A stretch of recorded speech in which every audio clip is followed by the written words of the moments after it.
welcome back to the service garden, I guess, to whoever has been here as a volunteer, as a student, as a friend.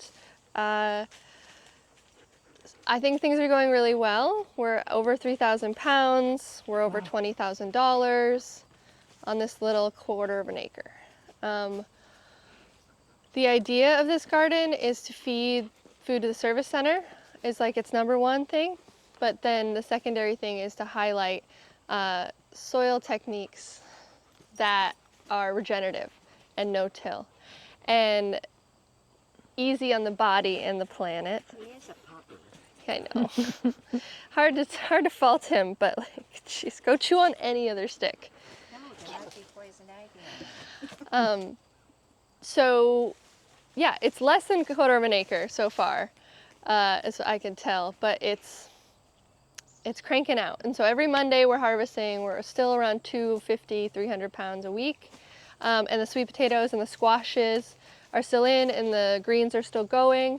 And so the idea with this one was like the season extension. The season doesn't end here, folks. And I think if you garden long enough, you kind of get sick of that, like, when the tomatoes are done, everything's done mentality, because spinach and lettuce and leeks and cabbages and the carrots and the potatoes, it's all this time of year where you're thinking about them, planting them, picking them, harvesting them. So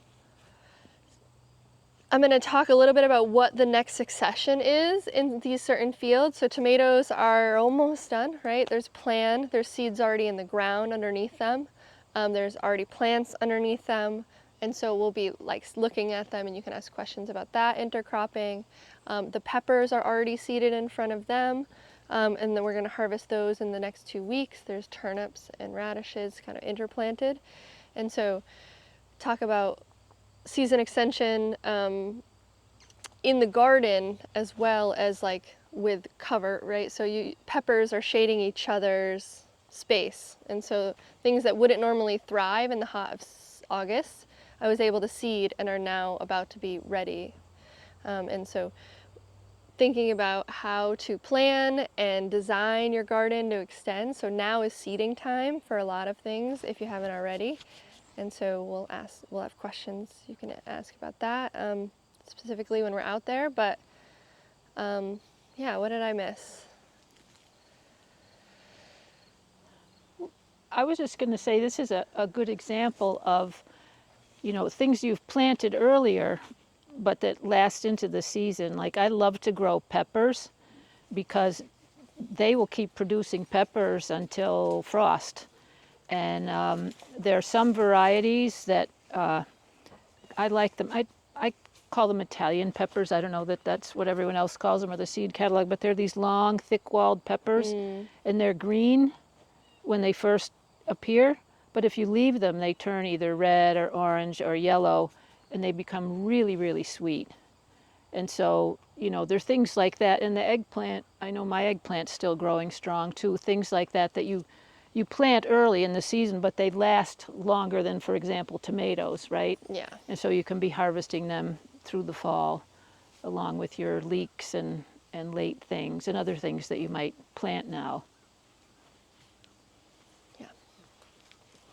Do you have to put different nutrients into the soils when you're doing the rotation of crops? Yeah, I mean, that's a good point, but we kind of put a general rule of compost always. So we're adding diverse compost, which ideally gives us diverse nutrients. And then when we fertilize, we're able to do a lot of that, like via the crop, So you can do a liquid calcium spray on something that might have a higher requirement, like a tomato, in the early season, so you could add nutrients to things that have those requirements. But when you are rotating, it's hard because you could be treating the soil for one thing, but it's not going to be there next season. So, and nutrients are not just like you put them on and they're there. Some of them are really slow to release. Some need certain bacteria or fungi present to break down. Like, there's a little more to it than, it's not instant. And so I like foliar feeding for that reason, that it is a little bit more instant. Like if I come through with a fish emulsion, I swear the next morning everything's greener, right? If you've ever experienced that. And it's nice, that instant gratification, but like what we want to focus on here is more the slow soil health that is like overall going to make everything grow better. If everything you put into that space is just enrich chocolate pudding of a soil, chocolate cake. Yeah, if your soil is healthy, it will have a variety of nutrients. So one plant might take more of calcium and another might take more magnesium. But if you have, like Jenny says, a healthy soil, it should have, a variety of all of those things. Yeah, and a good compost, like like for me, that's one of the reasons I justify really expensive start mix, is that it has all these like fun nutrients, and I'm putting a little bit of it into my soil every year, and that's sort of kind of adding to that top layer of like goodness that now is like the next year's plants have access to some of that nutrients as well, because it's not just one and done with compost. You really get like the life out of it, and the water holding capacity, the nutrient capacity of compost is really like can't be understated. So compost is always added no matter what you're planting, so that just makes it easy. I brought some show and tell. You want me to show that now? Yeah, season. Okay. So What did I do? Oh, here it is. This is just something for late season planting, or actually for early season planting too. The tough thing about growing things right now, there are two things. The soil's nice and warm, but there's not as much sun. The sun on September 21st is the same as March 21st. It's warmer because we have a lag time in heating the earth, but we're not getting a lot of sun, but enough for some crops. And as we get into the fall, it's going to get cooler. So one thing that can help, like I said, either in the fall or if you want to try to grow things into the winter, is to use a row cover or fabric cover. And they come in different weights. I think this is actually a lightweight version. You can see through it. But there are heavy weights, and what you do is you put it over your crop. Like I have some beets that I planted fairly late, and I think they're just going to need a little protection. I might not even harvest them until next spring, who knows. But if you want to try something like that, you put this over it, and it keeps the warmth in. And it also lets rain through. This one, the product name is called Remay, R-E-M-A-Y, but there are other products there. It's just called row cover, fabric row cover. And what you do is you need some kind of hoop. You can just lay it on the crops. I like to put it under a hoop. And there are all kinds of things you can get, but I ordered these little cheapy things from Amazon, and they worked out really well. You can put as many as you need together. So I used like 5 or 6. It's flexible. You stick one end into the ground, right? And then you bend it over. And, so you can get like a 3 or 4 foot wide row. That is the tip of the day, because those metal ones are not cheap. And they are a pain in the neck. I've had the metal ones you can make them out of electrical conduit, right? But you have to have a way of bending them. those are more heavy duty ones. And they're heavy duty. They'd be like for a farm, they'd be really good. But for home gardeners, and the metal ones I've found over time, I don't know, they're just harder to work with. They lose their shape and so forth. So I got these from Amazon, some little cheapy thing. And what you can do is you make your arch as long as you need, and you stretch the fabric over it, and then these actually came with these little clips you can use to clip the fabric on the top, but you could use clothespins or something else. And then you want to also anchor it to the ground, and I use these. You can see those, they're called earth staples. And I like this kind with the little ring in the top, because when it's time to pull them out of the ground, you can just grab the ring and pull them out. And then you just anchor it down, and it's like a little mini greenhouse. But it's portable and it's temporary, and you can put it in one place one year and put it in someplace else next spring. But if you want to extend your crops a little, and you don't have a cold frame or something like that, it's an easy way for a home gardener to extend the season a little bit. Yeah. And sometimes you just need to throw that cloth on a night. If a frost is coming, there's heavier weight ones that can act as your protection. So Right. if you have a few tender crops that you're like, they're a few weeks away, but you got cold coming in and out, you can at night cover for temperatures, just protect it from a frost. Right, And, if you planted know. some late lettuce or something like that, that's going to be really frost sensitive, and you can, it only takes a little bit of protection to keep it from going down those last few degrees. And the heavy weight, like And it Jenny keeps said, some will of the dew off. trap the heat better. Yeah. The dew is the other thing. It hits the fabric instead of getting on the leaves. Helps us. I'm glad you brought those because it's much more like, I think of the conduit ones as much more farm level Yeah. with like plastic on them. Right. And those are a little more complicated, but those are things for like, you want to climb in there in the winter and harvest some lettuces, you can crawl down the middle. And so there's lots of fun ways to do cold frames. If anybody is familiar with that concept as well, you can make them pretty cheap, especially if you get an old window lying around, a couple hinges and some scrap wood.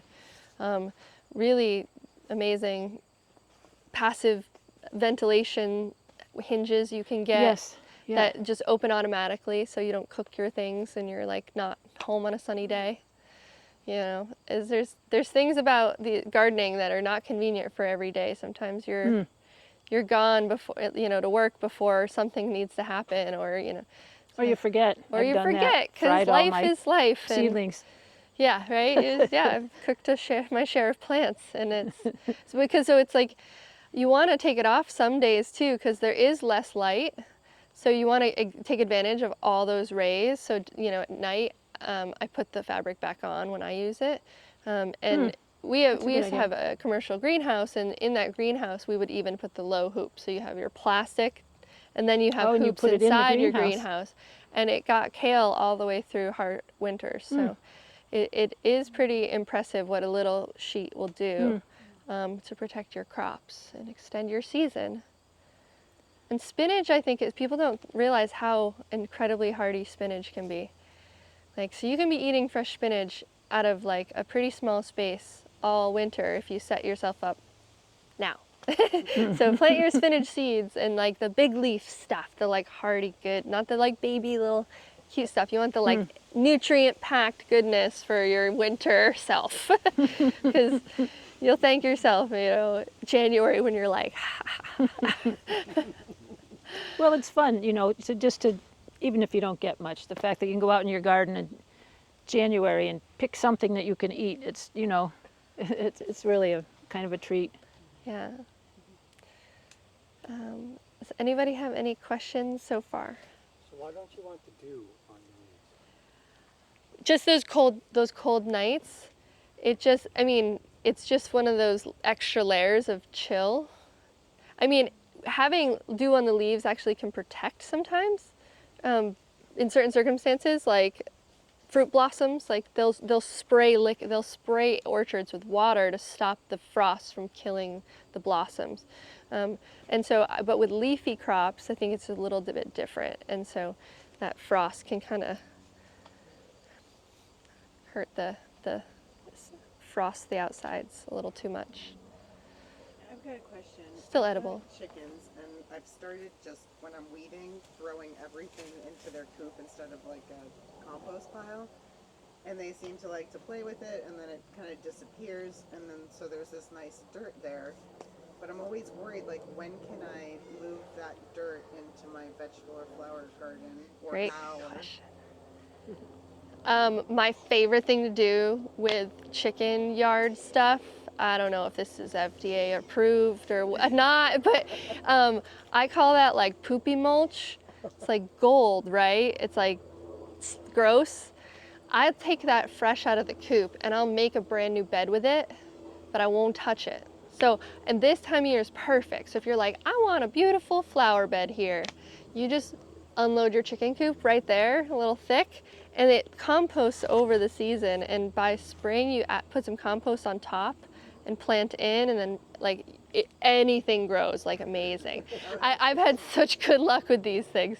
So fall, and then you said, this is what I'm not understanding, is then you said, yeah, and then put compost on top. So what's the compost you're putting on top? Like is a- that the stuff from the veggie pile that doesn't have the poop in it? It's yeah. So I think I say that only as like another layer of protection from like any question marks about it being under composted. Oh, So right. that's why it's a carefulness that I have with chicken stuff. And so when I do the stuff like that, I feel comfortable when I put a little inch or two of compost anyway, and it's just nicer to plant into. Because by then it's mostly just bedding left on top, or it's just like black gold, like a little bit of bedding and like. Yeah, because this isn't even that poop stuff. I kind of throw that in my compost pile, but it's the stuff on the run. It's the run dirt. So it then- has some poop in it, but oh, it's not that. Totally different scenario then. Okay. Sorry, I I'm glad- misunderstood no, your I'm glad question. it's But if you do have chickens, that's a good method. If you, Good to know. because but if you do a deep bedding, we would do like deep bedding for like months, and then we would take it out with a fork and like layer it because it's thick and like hot. So it would take grass and just melt it while it was composting. So I would just straight grass layer that on top, and that's a method of bed building. But your situation, whatever you can use that. You could put that out in the winter. can? Yeah. In the winter, right. I mean now. I mean you could put it out. Just don't. But I wouldn't not plant on into it. something that's already planted, like on a bed that is fallow that I'm gonna plant. Yeah. Totally. You could throw it down and put a cover crop on it now, or like just put straw on top, and it's for or you plant your garlic in it. I think you'd be totally fine for that. Like you're not touching that till right. spring anyways. So Oh, that's smart. yeah, and so it's thinking it's safety, right? But it's also like it's good stuff. So you want to get it somewhere it'll get used, and so those are some places I would put it. Did you talk about cover cropping yet? No, we have not. Chicken, Cape Cod coop. Mhm. Elizabeth, that's what she does. She takes her chicken poop and she puts it on the outskirts of her land, and then they turn it after it dries out. The newer end of it. They give a period of time and they turn it so it dries out, and then they use it for their vegetables. Okay, How many birds do you have? 5. Yeah, a little different. Yeah. She has a flock. She's like a goose and stuff, Yeah, geese and it's fine. little different. Like that's the fun thing about scale, right? Is like the solutions are totally changed based on what you got going on, and I think that's the fun thing about the these. garden's smaller too, so. Yeah. When I worked at Coonamessett Farm, I did I had a little experimental field, and I built a chicken tractor, and I borrowed 5 or 6 hens, not roosters, because you don't want them waking up the neighborhood, and put them in the chicken tractor, and would advance them one length a day down the beds that had been picked. So there's crop residues in there, there's arugula stems and all that stuff, and it's wonderful. They would eat every speck of vegetation. They would scratch their poop into the soil, and it would be almost clean when you would advance it. It was wonderful. And then you just move it along the row. Correct, and Yeah. they eat the weeds too, so that's real nice. The other thing, your eggs get green, Elizabeth told me, because I said, what's with the green eggs? I know green eggs and ham, but Well, I think that's the she said different they breeds, love- isn't it? Yeah, yeah. They The love the vegetables. The shell. Yeah, they come out, the interior of the white will appear greenish. In the Americanas, they. I've never heard that. blue and the I green. think it's more to It do might with be- the breed, but who knows? Never heard that. Makes me nervous. I have a mulch question. Yeah. So, Oh, my favorite. I think I read somewhere that I could use pine needles, so I did, and I'm wondering, which seemed to work, but am I messing up my soil by putting pine needles around, or, because I have a lot of pine needles, and so opposed to straw? pH thing, Bad, isn't it? good. Yeah, but from what I've read, there's no evidence that people worry that pine needles change the pH, Yeah, but I don't know that there's any evidence that actually happens. okay. They are acidic when they are green. And Oh, that is sort of like, I think people just followed that assumption along that like they're acidic. And so they must make your soil acidic. And it actually, I haven't heard. Yeah, maybe And if don't it use is, them when it's- they're still green, Yeah, no, but they're all by the time dried. they're brown, Yeah, 'cause yeah. that's when they're light too and easier to move and spread and Mhm. stuff. Okay. I did mean, that before. yeah. I used to have a lot of pine trees, and so I had like 4 inches thick Uh-huh. pine needles. It's my first mulch I used in my garden. Oh, great. It's fine. Yeah. I mean, diversity too. I mean, if you can mix it up, it's great. And you know what really loves pine is strawberries And blueberries, I think. and like, blueberry. Yeah, like perennial sorts of like it's that like forest vibe. Yeah. I Yeah. think you know. You know, they sell them now. I've seen, I saw that. they have them at, Pine needles, yeah, that's right. they're not from here, you can tell because they're about that long. Oh, At least the ones I saw, yeah. but I'd rather go scrounge them from here and there. Seaweed. Yeah, I mean, go get some seaweed. Forage yourself some seaweed. Do you need to wash it first? No. You can cut Well, usually if it's up on the beach and you're willing to pick it up, Yeah. it's been rinsed by the rain of that storm. Yeah. Is the general rule of thumb, and a little bit of salt's not the end of the world. And people will Believe it thank or me for not. cleaning up the beach. That's what happened to me the last time I foraged. Is that right? I had 3 people ask me, "Oh, thank you for cleaning up the beach." Uh-huh. No, I'm not really, but yes. Yes. Like, well, what do you do? I'm like, oh, I use it as an organic fertilizer. Like, oh. Yeah. So. Somebody had posted in one of those Facebook sites about, oh God, surf drive's getting so gross with all the seaweed. And They I don't know stopped. if that remains a problem, but I know we've been trying to figure out how to get that into like people's hands because it's like I would take a dump truck, a couple of them. Here, I'd use that over like the mulch isn't cheap. Right? Can someone not commercialize that? Like just sell it at the farmer's market and bags? Oh, that'd be sweet. Probably have to Um, have permission to take it or something, you know, if you're going to sell Well, it. somebody's got to clean it up. So somebody with the right equipment is gonna take a hold of that opportunity, I'm sure, Hope so. because it's awesome. Pick it up, deliver it. I mean, there could be a seaweed list, and you would just get your name on it. And Yeah, like you told us about the chip drop. yeah, I know seaweed Maybe a drop. seaweed drop. Somebody's I would got to sign be up on for a that. seaweed drop, for sure. The chip drop, I'm sorry I was late.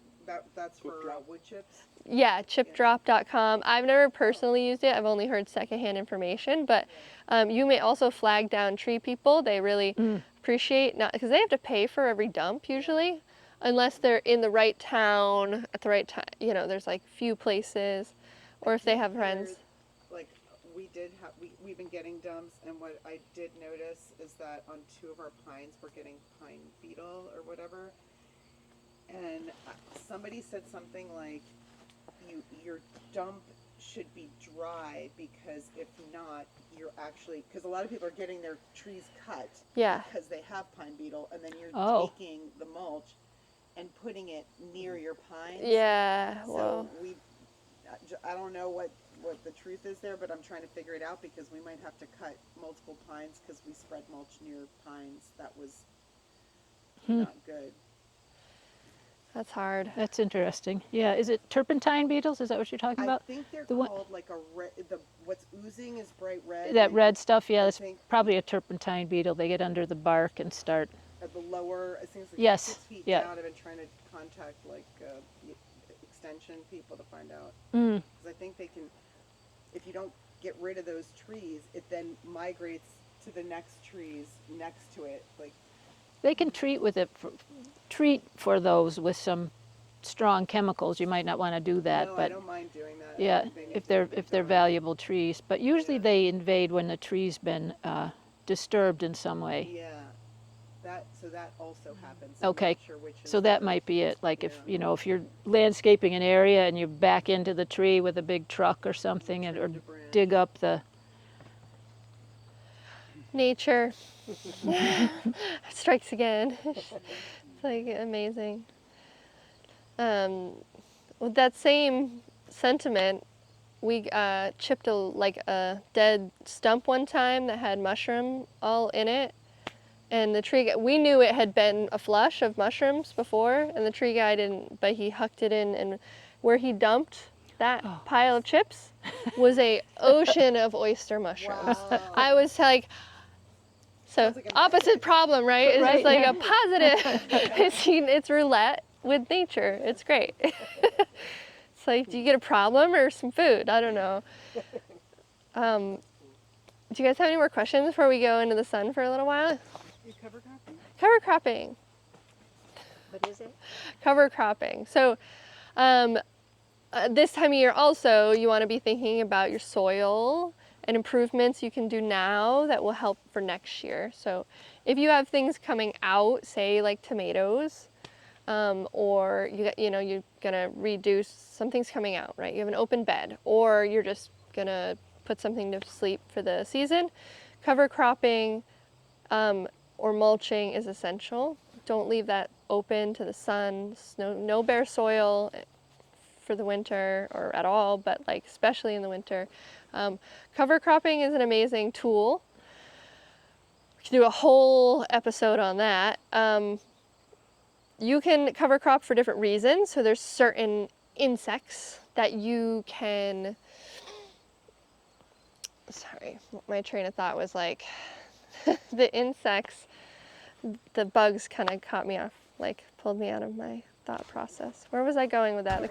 Oh, sorry, the nematodes. So there's like certain cover crops that you can plant that can help reduce nematode populations. And then there's cover crops that you can plant if you have like really hard packed soil, like tillage radishes, right? So if you have like heavy clays in your growing areas, like you can plant things now that might not be for food, but will improve your soil quality or its fertility.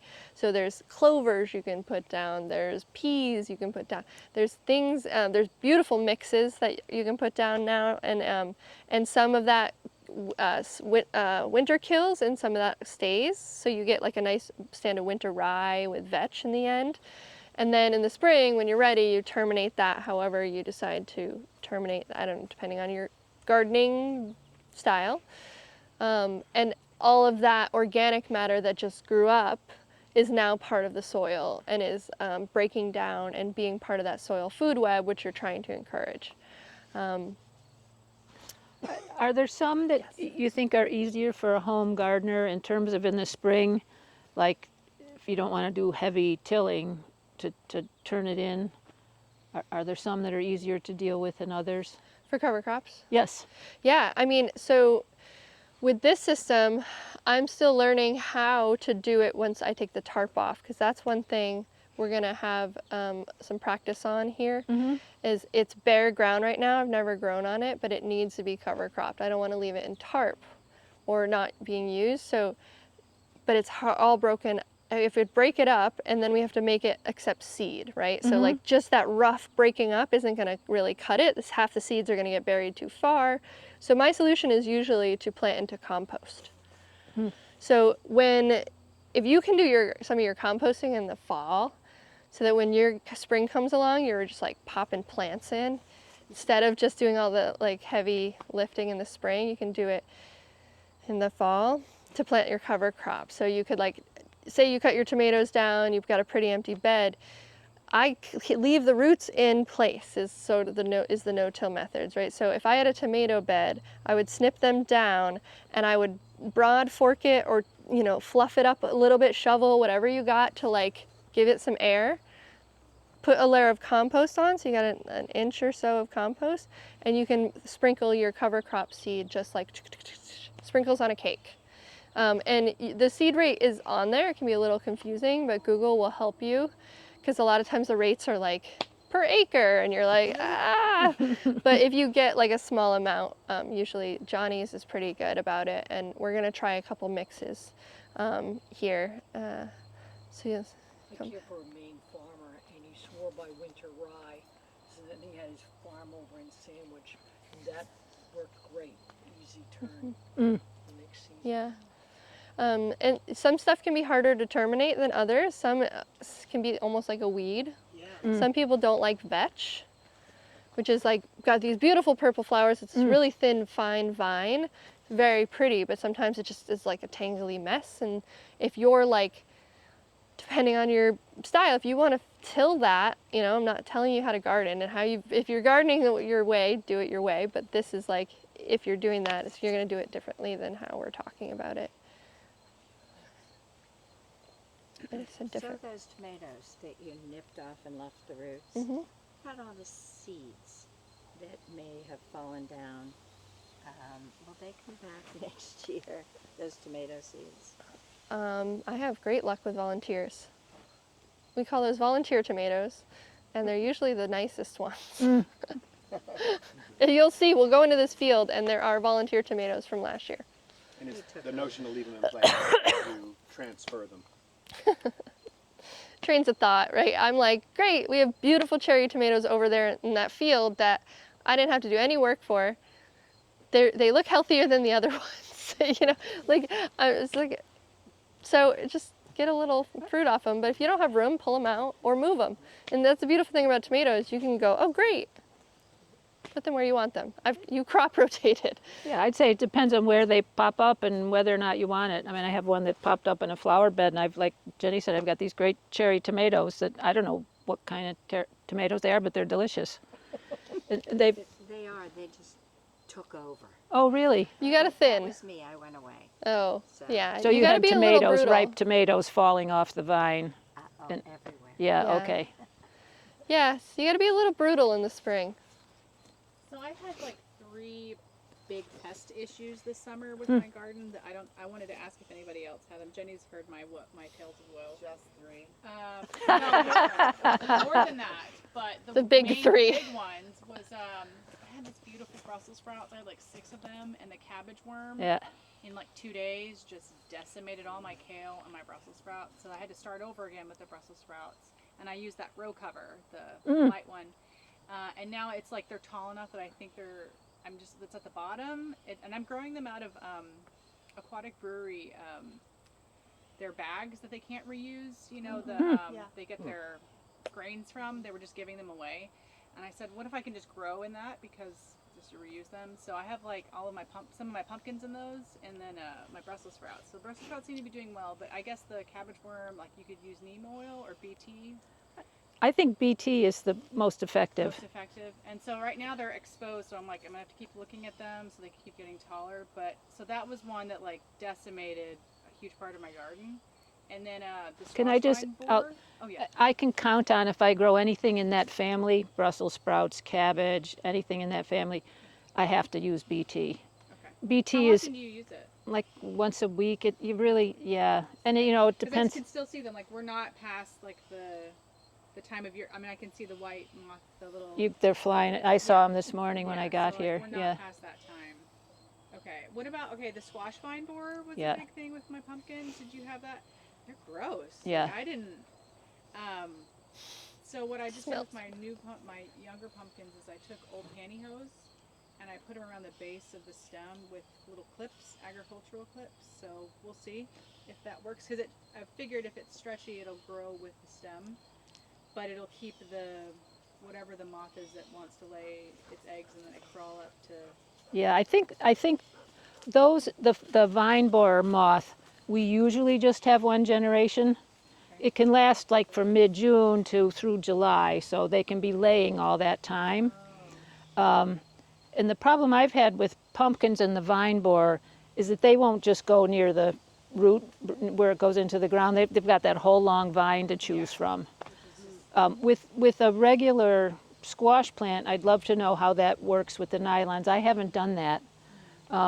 What I usually do, maybe most of you know this trick, you can cut the vine borer out of the stem, and then pile that part of the stem up with soil, and it will grow new roots. I did that surgery. Yeah, A few of them, but yeah. I have found it very difficult to prevent them. So what is their moth? Because I know the white with the black dot is the cabbage worm. It's a black and red moth. It's very Oh. distinctive looking. It's about this big. They're very secretive. I never see. I mean, like I see a moth once every 5 years, but I always have vine borers. Okay, so you really, you're not gonna see them. Vigilance. Vigilance, and like I have some squash growing now that I planted in pots in the middle of July, and I transferred it to a container, and it's growing and producing squash.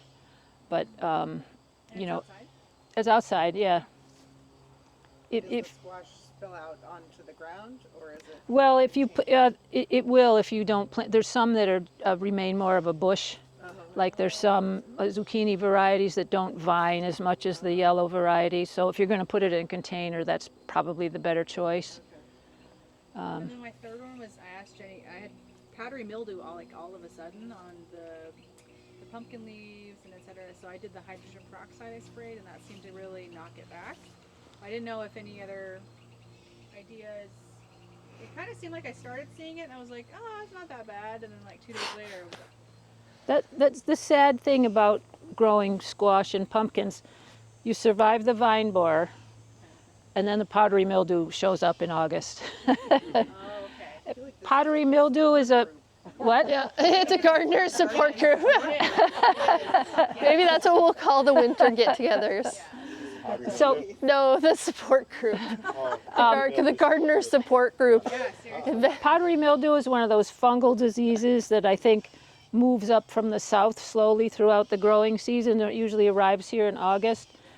That hydrogen peroxide, dioxide, whatever, peroxide, they will knock it back. The better thing to do is to use something that's a preventive before it shows up, like copper or something like that. When you say I've never used that. Is it a spray? Or Yeah, is it's a it- spray. Yeah. The tough thing about squash is, it's a big plant and you have to get under all the leaves. Yeah. There are powdery mildew resistant squash, which I'm going to try next year. I haven't tried them in the past, but Yeah. but that's On the bee balm. Yeah, it's creeping Powdery into my mildew, yep. zinnias. It's starting to show up. I looked it up because we had problems there, and that baking soda and water used in a spray form just consistently after each rain. And that seemed to get, because it came out of nowhere. Yep. so you said that, yeah, when the weather's right and it shows up. And those are probably the three most common vegetable gardening. The foliage of the plant when you're ready to pick your squash and your pumpkins and it has powdery mildew. Do you put that in your compost? Put it in the trash? I don't put anything that's got a fungal disease in the compost. If you had, like here, you probably have a big hot compost that will kill everything, but at home, your Burn it. compost probably doesn't get hot enough to kill all the Burn organisms. it. So Yeah. It's a good idea for anyone too. Yeah. I don't. Yeah. Thank you. but those for home gardeners, those are the three most Yeah. challenging The problems. tobacco and the tomato hornworm. Yep. They're so gross. I just saw a little one 2 days ago. I kind of thought I was past them all, but Yeah. yeah. it's more of a road. It'll come in this far. I think Those at least you can What are you find looking for? and deal with the orchard. before they. Oh, it's halfway down the road, so yeah. Yeah. No. Walkies? Walk. Ugh. It really, and then it's rained a few times, and it's been like, But we're getting a ton of eggplants. So the plants are healthy and they're surviving, but they're not thriving. So we're hoping by next year the soil and the balance is in a little bit more. You don't describe these eggplants as thriving? I think they're amazing. They are. So all right, I shouldn't say that. You guys are thriving. You just are really. They heard you. You're being bullied by these bugs, and I'm sorry. But the idea is that every year your soil gets better, which means your plants get stronger, and they can look even better than this next year without my intervening. I want to not intervene in the plants. I want to actually be pretty lazy about this place. I want to create an environment where the bugs and the predators, can be in existence, and I can kind of just harvest. Have these marigolds come back year after year? Or is that just from 1 year? This is from 1 year, How? That's I just know. One plant you just planted? and they were so Getting pathetic. Such good sun. It was very pathetic looking when we put them in. We were like, I'm not sure that's gonna do it, but it was fine. That's what I harvested most this year were marigolds. Yeah. Well, I mean, they're lovely. The pollinators are all over the place. And then these guys, but the idea is that some of these scents also keep some pests, some predators, Yeah, some these pests are away. Look at that one. That's the That's the cabbage, Cabbage worm moth. moth. Have you seen the people with their like garden vacuums now? Yeah, I used They're- to get some kindergartners they're with like- a net. They're like going out into the my friends are organic farmers, and that's been their solution. Is they literally have like a vacuum, like a Yeah. dust Instead of buster spraying, you would For the moths? for the moths. Oh my goodness, wow. And the flea beetles. They're literally Oh. just. Well, that's I know. I was like, you guys are so clever. that's a really neat idea. I mean, well, right? You got to just come up with these solutions because it's like with the sprays, most of them are going to affect.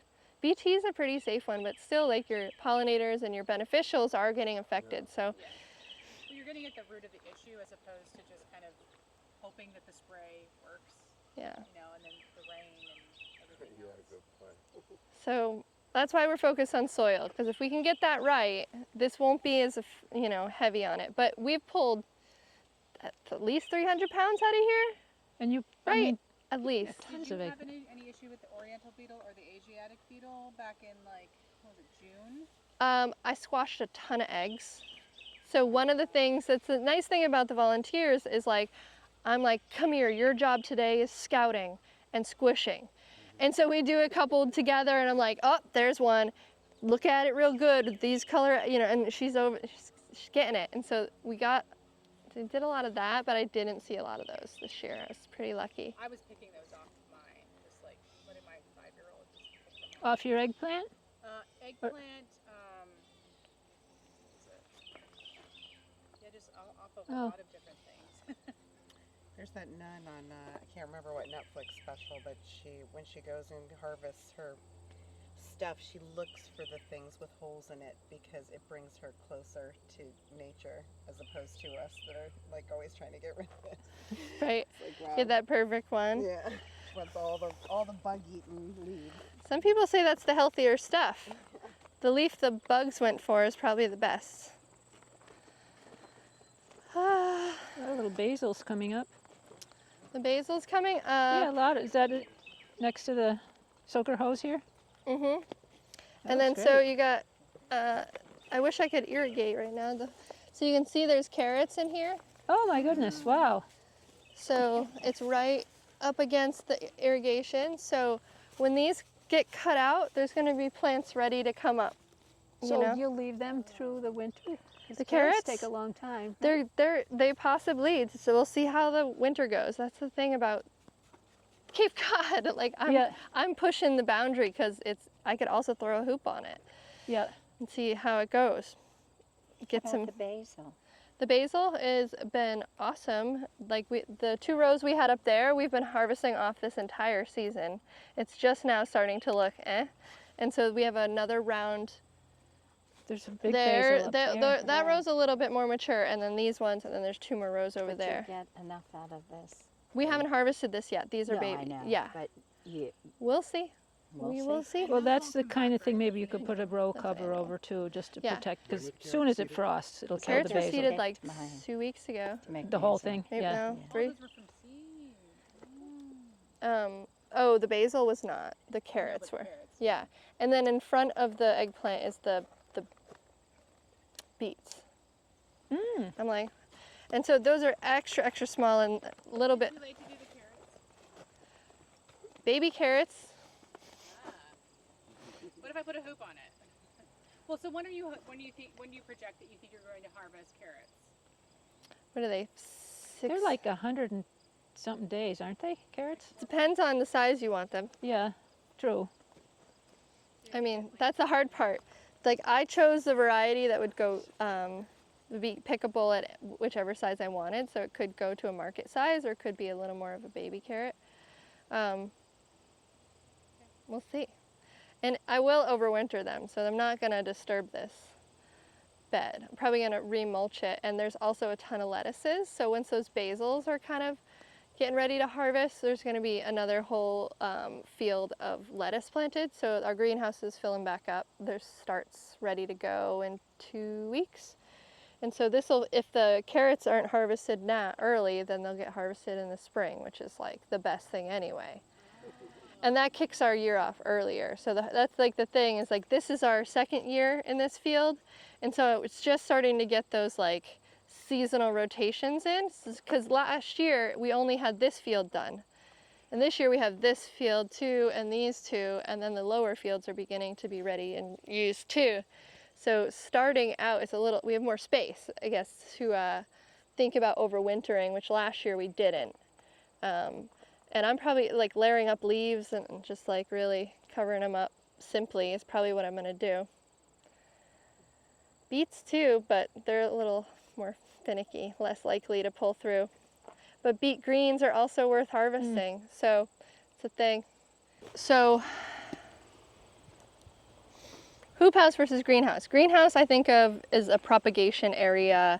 It's a little more industrial. It's like things are in and out of there. But like a hoop house, some greenhouses are completely in ground, but they're bigger, right? More commercial. Hoop houses I kind of think of as like mobile, right? You can, in one day, you can take them down and move them somewhere else. Whereas a greenhouse is like a multi-day thing. There might be a foundation. And so I think of like hoop houses or low tunnels, a smaller homeowner size. This size would be like a low tunnel size. They're all that different scale. And so when you're doing season extension, depends on which season you're extending, right? So you want to extend your summer or your winter, you know, like. So if you wanted to do both and you were a home gardener, would you use different plastic? No, I would not complicate your life more than you need to, home gardener. Stick to one if you can do it, you know. And the thing about these things, it's like you could also use the row cover over it, and you know, it's like a cool, but like doesn't rust, and like is like it's an investment sort of buy, which is nice. But so with, say, tomatoes, hothouse tomatoes, like you get way more tomatoes. It's just like proven a million times over. If you have a greenhouse and you can put a tomato in it, you're gonna get more tomato. But also, if in the winter you have a greenhouse, kale is gonna go forever for you. So you think a little bit differently about the seasonality and timing when you have a greenhouse space, because you can plant that kale in August that you know you're gonna seed next to your tomatoes that you're gonna cut out, you know? And then your kale is there until your tomatoes are ready to go in, and you cut them out and you put them in. You know, there's a rotation that would have to happen. You wouldn't like always do tomatoes, but then you switch to peppers one year, or like if you have something small, it's like rotation will be important for you.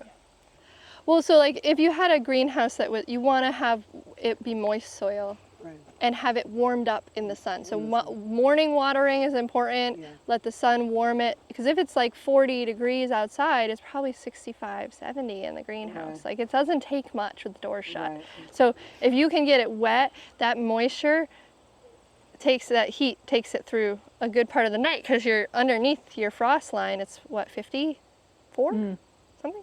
So you're constantly getting that rise up too. It's interesting. This is another example of intercropping. So there was 2 rows of green beans here, and while the green beans were looking like, I mean, these aren't looking great, but we planted the Brussels sprouts in these 2 rows, and this row just got straight planted.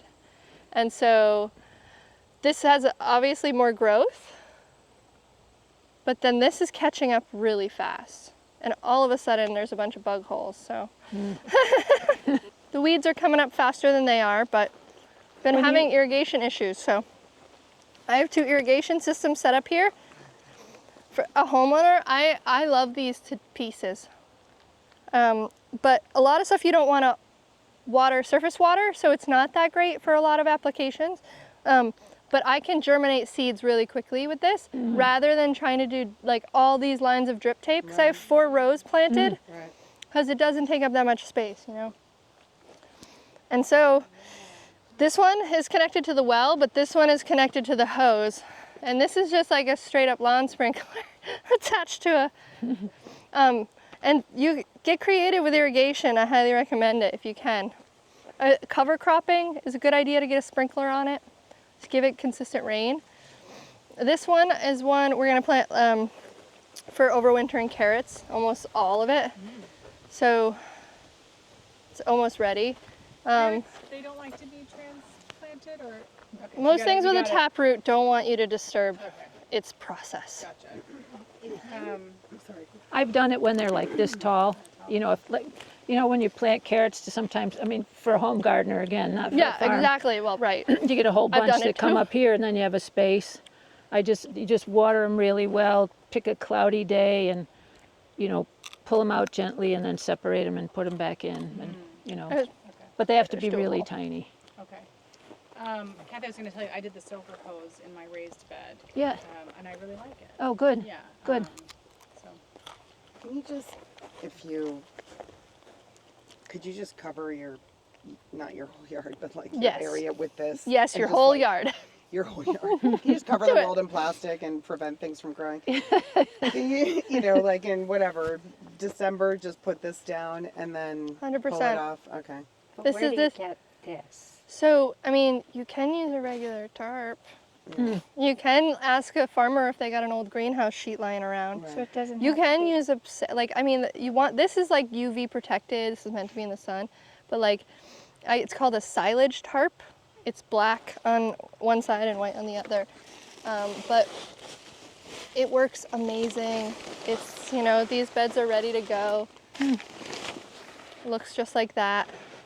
And does Johnny's carry them? Johnny's carries them. They're very, very big. Yeah.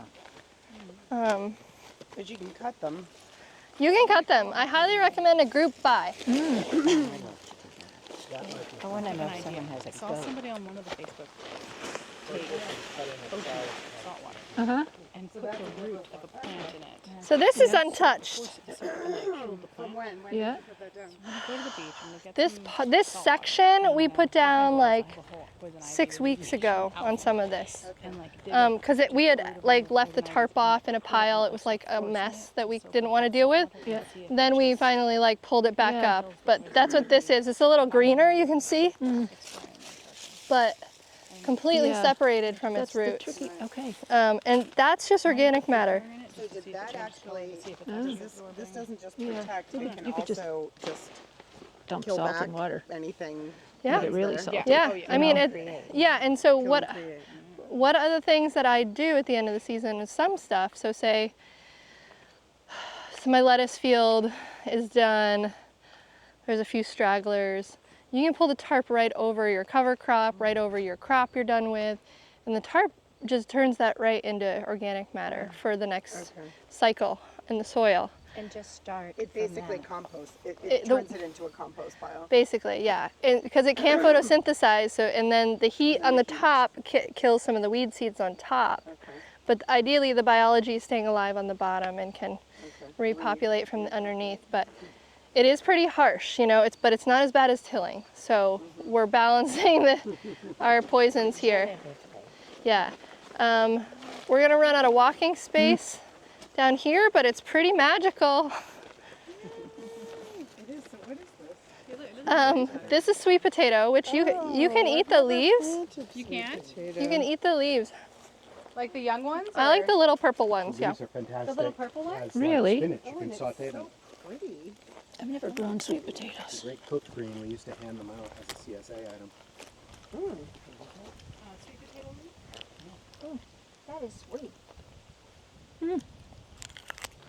And like 6 or 7 plants in each one. So there's 15 mounds under here, and they each have like a different type of squash. And you can see that is a very susceptible variety to powdery mildew, right? The 'Cause it's surrounded by other varieties, but you can, impacted. you know, and so that just shows you how much a variety can matter in your like success. You know, it's not just about you and your soil. And these tolerate a little bit more shade? Seems Yeah, they're doing fine. They get a good amount of the morning, so they're getting, you know, Because that's what, east-west, right? so Can you harvest the squash blossoms off this? Because it won't make squashes out there, right? well you can. The zucchini ones are the ones that usually restaurants sell. Yeah, the ones you like stuff I- with ricotta and stuff. Yeah, and then like Yeah, batter. Fry them up. So good. It's so good. I haven't heard the ricotta stuffing thing. That's interesting. Oh yeah. Oh, the cheese ones are my Do a little favorite. cheese filled. And you like pipe it Piping in. bag, yeah. Yep. Uh-huh. Yeah, I'll do that next year. yeah, so this will all go to the service center. It's gonna be pretty fun to drop all that off. That is so cool. Can't wait. See what happens when the vines start to. Oh, and this is what I meant by woven row cover. Yeah. It's very reusable for the way I use it, and so it's like down the middle, and then a few that way. And how would you characterize the difference between this and the tarp? So this is definitely more water getting through. Okay. And certain plants can get through it. Like I have weeds coming straight through it, and you're like, come on. But So it that's really, better for like a winter protection and well, that's just for bed preparation. Yeah, So for bed preparation. yeah, and this is really like some people use this and they burn circles in it, and then they put their lettuces in it, so they have way less weeding to do. And that's, you know, some people love it. I mean, and if you treat it right and you like burn the edges and fold it up real nice at the end of the season, it lasts 5 or 6 years, but it's like, it's an expense too. And it doesn't break down, so there's, you know, use it where you think you need it, kind of. There's lots of tools to gardening this way.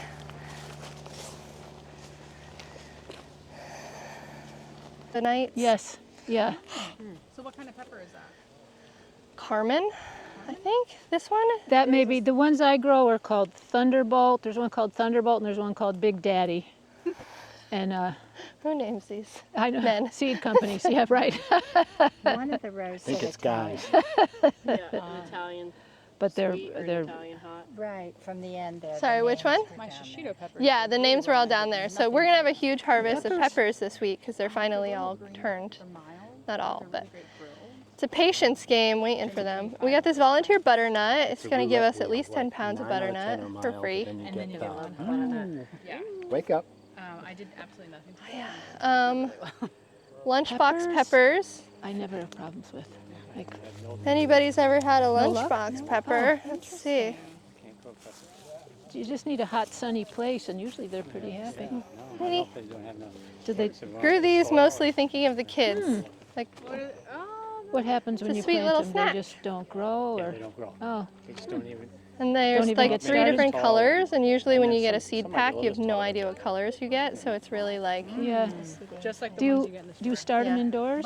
Oh, This year, I'm grow letting a bunch basil, of these huh? go to seed, and every bit of seed I collect out of here, I'm sprinkling in here. Because what I want to do is I want to perennialize this, because it will overwinter. I love I really like to do stuff like this because you can turn something that's a chore and kind of make it easy on yourself. Like one more thing to seed every season, you're like, different, I know I'm going to yeah. want a few things of dill or a few things of cilantro. And if you can give it a space to just kind of keep seeding itself in, like this is going to drop, and I'm going to particularly ask it to be right here. So my volunteers are either going to cut it and leave it, or I'm going to come along and do this. Yeah. Because I'm going to come and compost on top of this and broad fork this and that one and cover crop. Like these two are going to go to bed for a little while, except the perennials.